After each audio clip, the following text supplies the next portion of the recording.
Hola, soy Nadia y hoy vamos a hablar sobre el triángulo de la luz para conquistar tu cámara en modo manual y no morir en el intento.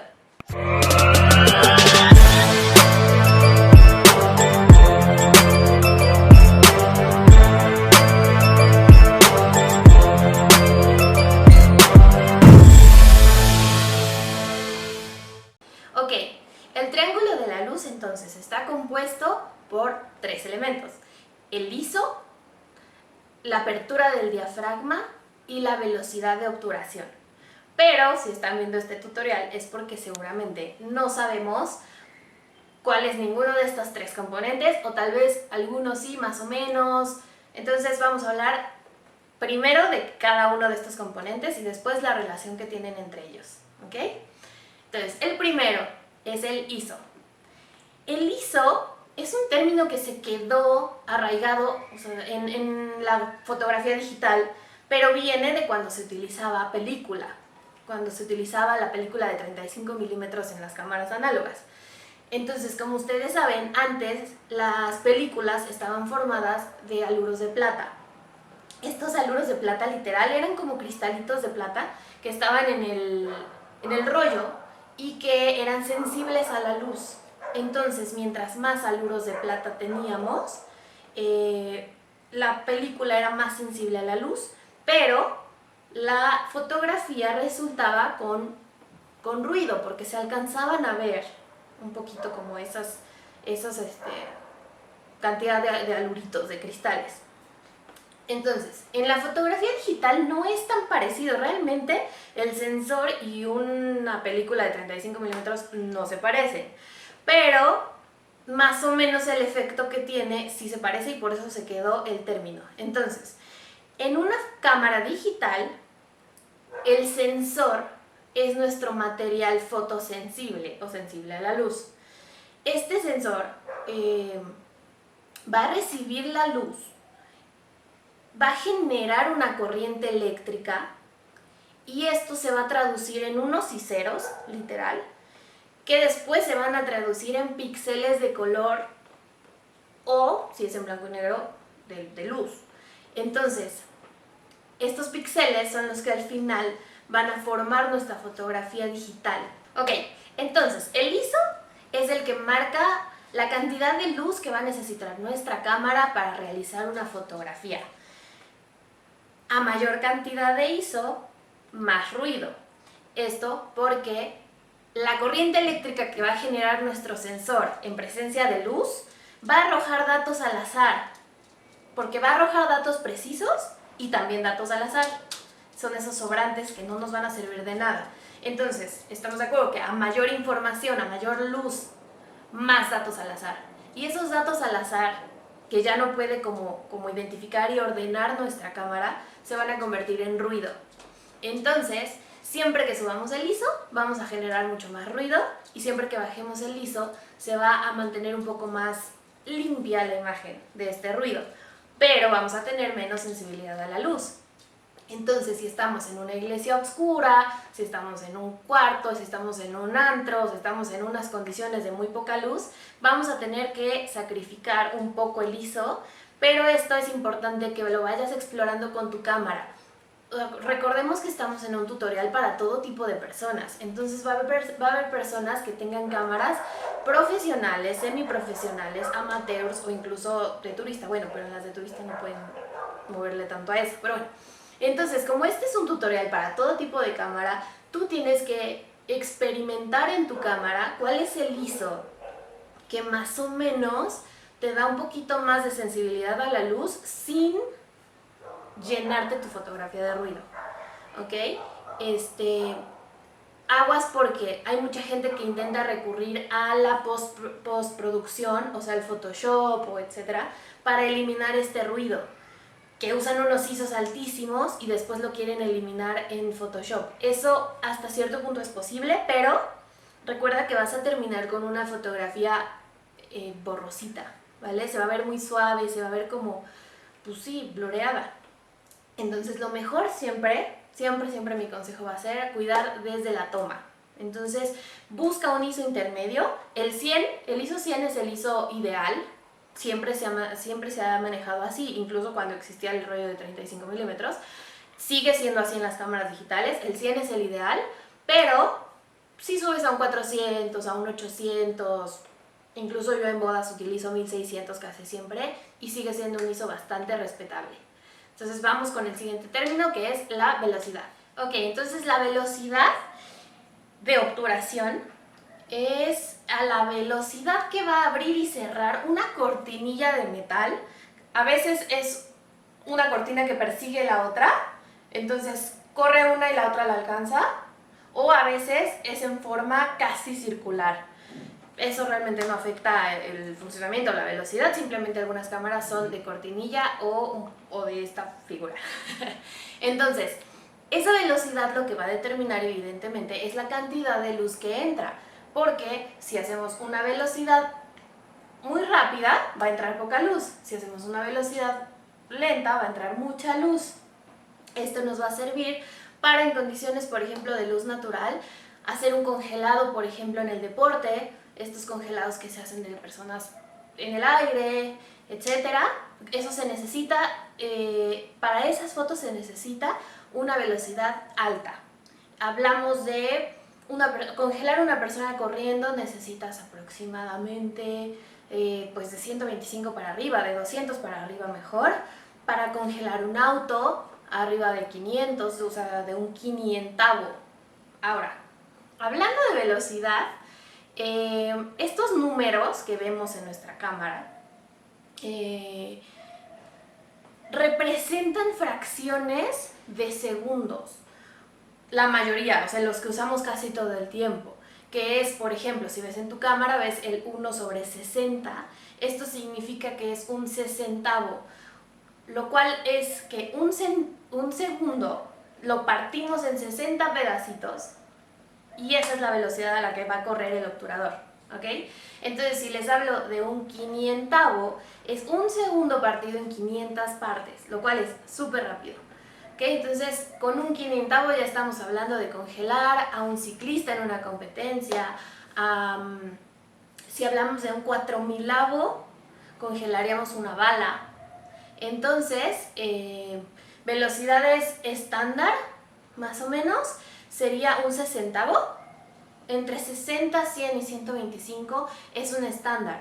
Un sesentavo, por ejemplo, sería suficiente para congelar a una persona moviéndose normalmente. O sea, estamos platicando con alguien, sentados en una banca y le queremos hacer un retrato. Va a haber circunstancias en las que, de hecho, más adelante en varios... voy a hacer una lista de reproducción sobre recetas de fotografía, ¿ok? Porque como yo les dije, yo les voy a hablar como muy bajadito, muy coloquial, muy tranqui. No voy a entrar en términos súper de experto. Entonces, más adelante les voy a dar algunas recetitas con velocidades promedio que me funcionan a mí en muchas situaciones. Si bajamos de un sesentavo, por ejemplo, si intento tomar un retrato de alguien que va caminando, una fotografía de alguien que va caminando hacia mí, o de alguien que se está riendo, que está platicando, y yo la intento tomar con un veinteavo o algo así, va a salir movida. Entonces, estas velocidades lentas, que ya son tal vez incluso en segundos completos, que ya la denominación es el número y 2 apóstrofes arriba, eso ya significa segundos completos. Entonces, si yo ya utilizo esa velocidad, es porque estoy intentando hacer un barrido a propósito. Si estamos con luz natural, puede ser que yo quiera hacer el seguimiento de un auto y vaya a mover la cámara, y al darle esa velocidad lenta voy a hacer que el fondo se vea súper barrido y que mi sujeto, mi auto, mi bicicleta o el caballo, yo qué sé, se vea congelado y el fondo se vea barrido. O si estoy en una estación de trenes, como en esta imagen, utilizaría un tripié, eso es algo muy importante, y si pongo una velocidad de, no sé, 2 segundos, entonces la gente se va a ver barrida, le va a dar un efecto de dinamismo a la fotografía, pero la estación se va a ver perfectamente nítida y estable. Entonces hay que saber para qué utilizamos la velocidad. La podemos utilizar para congelar o para barrer, pero el punto es hacerlo de la manera correcta. Entonces, cuando hablamos ya de elementos como tripiés y cosas así, a veces pensamos que las cosas van a ser muy caras o muy complicadas.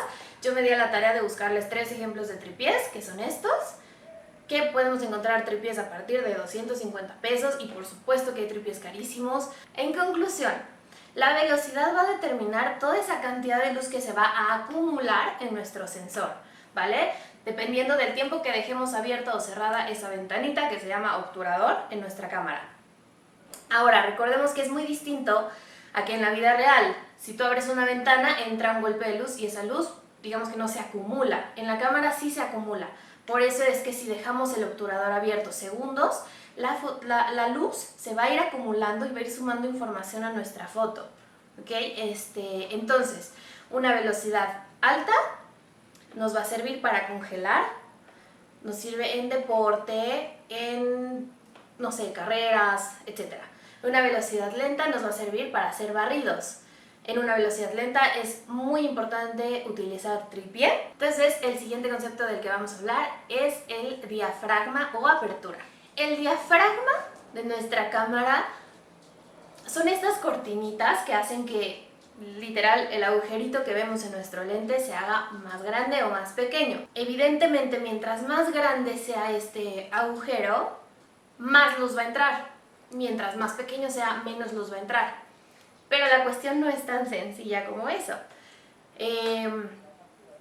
La situación es que el diafragma va a afectar la profundidad de campo que vamos a tener. Profundidad de campo se refiere, en palabras sencillas, a el área de la fotografía que vamos a tener en foco.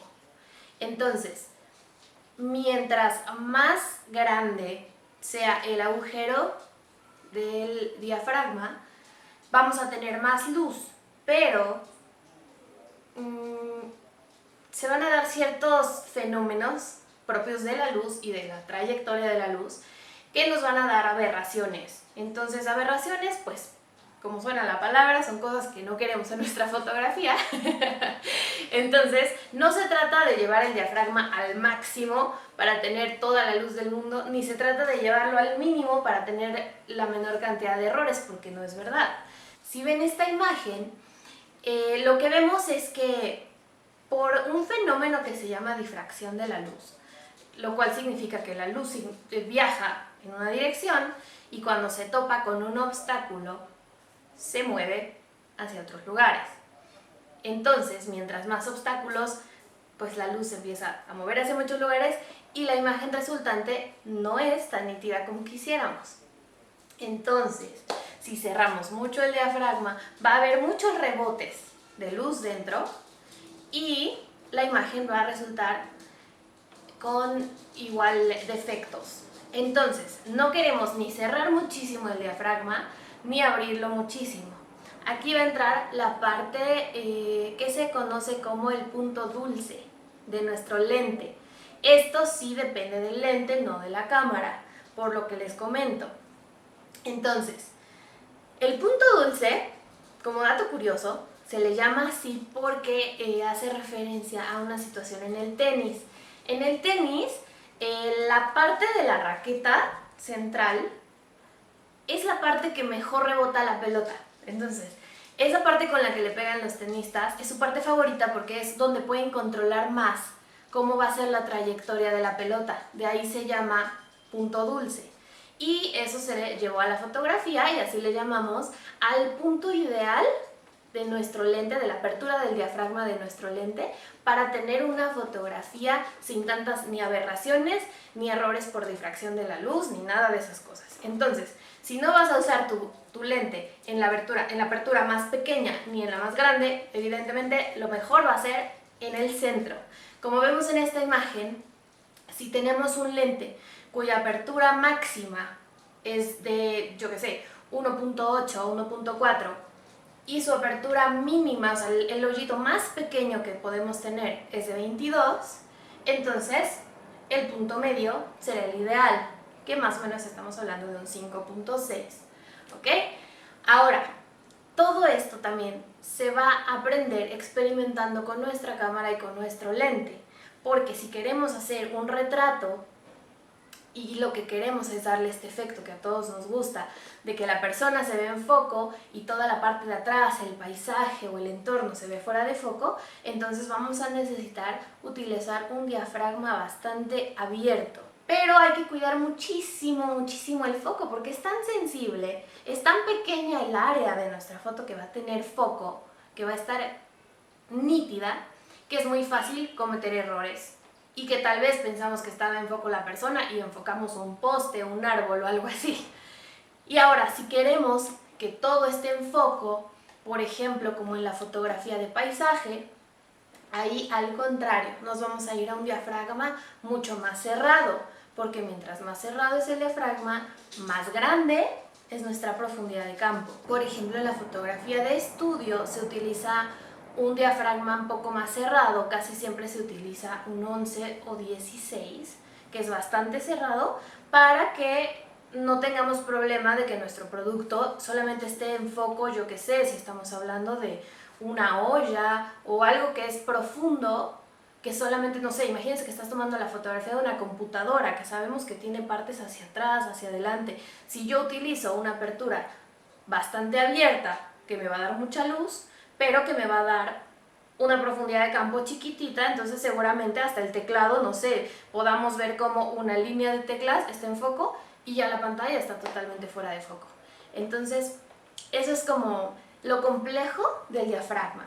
Entonces, en conclusión, acerca del diafragma, el diafragma, mientras más cerrado, va a permitir menos cantidad de luz, mientras más abierto va a permitir que más luz entre a nuestra fotografía, pero la profundidad de campo se va a afectar. Entonces, si cerramos el diafragma, la profundidad de campo va a ser más grande y eso se va a utilizar, por ejemplo, para paisaje, para tomar fotografías de montañas, de elementos grandes o de producto. Y si abrimos el diafragma, va a entrar más luz y vamos a tener una profundidad de campo pequeña, lo cual nos va a servir para retrato, por ejemplo, o para destacar un elemento de otro. Entonces, si ponemos personas en fila, por ejemplo, y queremos que la tercera persona esté en foco y todos los demás estén fuera de foco, vamos a utilizar un diafragma abierto para tener una profundidad de campo pequeña. Y para todos los que son fanáticos de la fotografía de estilo macro, que es esta fotografía de cosas muy pequeñitas, insectos, detalles, etc., siempre se va a utilizar una apertura de diafragma bastante grande, ¿ok? Y también es recomendable tener una buena iluminación y tal vez un tripié para este tipo de fotografía. A grandes rasgos, eso es el diafragma. Entonces, como ya comprendimos cada uno de los elementos del triángulo de la luz por separado, es mucho más fácil visualizar en nuestra mente cómo se va a afectar este triángulo si movemos uno u otro. Recuerden que siempre que se mueva uno de los elementos, los otros dos se van a ver afectados. Entonces es muy importante recordar que cada uno de estos elementos conlleva ciertos efectos secundarios al alterarse. Por ejemplo, recordemos que el ISO, si lo subimos o lo bajamos, vamos a tener más ruido o menos ruido en nuestra fotografía, aunque ganemos más sensibilidad a la luz o menos. Si movemos el diafragma, vamos a tener más o menos luz, pero se va a afectar la profundidad de campo. Y si movemos la velocidad, recordemos que va a ser más fácil congelar o barrer un sujeto. Entonces, si estamos en una condición, por ejemplo, estamos buceando y queremos tomar la fotografía de un animal marino, sabemos que va a haber poca luz porque estamos debajo del agua. Entonces vamos a saber que tenemos que subir el ISO una cantidad considerable para tener una buena sensibilidad a la luz, pero no tanta para que la fotografía sea una cosa llena de grano. Vamos a tener que tener un diafragma medianamente abierto para que la luz sea suficiente y vamos a tener una buena velocidad.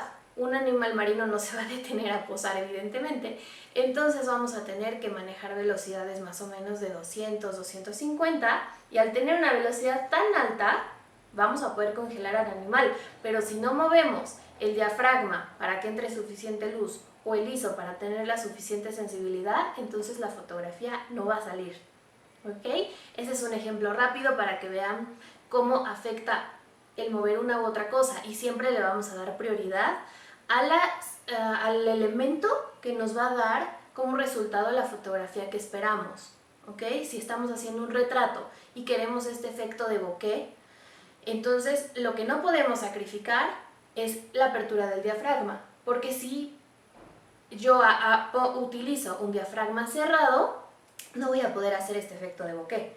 Entonces vamos a utilizar un diafragma abierto para que la profundidad de campo sea muy pequeña y el fondo se vea fuera de foco y mi sujeto se vea en foco. Y como esa no la puedo mover, tengo que mover a la velocidad dependiendo de la cantidad de luz que hay y tengo que ajustar mi ISO para que sea la fotografía ideal. Y ahí sí vamos a depender si estamos en un campo abierto a las 12 del día, va a haber muchísima luz, entonces voy a utilizar un ISO 100 y voy a tener que usar una velocidad muy alta porque recuerden que mi diafragma va a estar muy abierto y va a entrar mucha luz. Entonces voy a usar una velocidad alta. Pero si estoy haciendo un retrato dentro de una casa a las 5 de la tarde, entonces mi velocidad no va a ser tan rápida porque entonces no entraría suficiente luz. Va a tener que ser una velocidad relativamente lenta y el ISO aquí va a jugar un papel un poco más importante porque voy a tener que elevar mi ISO para no mover mi diafragma y seguir teniendo este efecto bokeh. Entonces, bueno, les quería dar estos ejemplos para que más o menos veamos cómo si alteramos uno de los elementos en el triángulo de la luz, tenemos que alterar todos. Y pues espero que les haya quedado claro. Por favor, escríbanme en los comentarios si les quedó claro, si les quedó duda. Más adelante voy a profundizar más en cada uno de los temas, pero era muy importante para mí hacer un tutorial en el cual fuera muy bajadito, muy rápido para que empecemos a experimentar con nuestra cámara, porque acuérdense que la fotografía sí se trata mucho de estudiar, hay que estudiar mucho, pero también se trata de practicar y practicar y practicar. Entonces espero que les sirva y pues vamos a seguir aprendiendo juntos. Nos vemos en el siguiente video.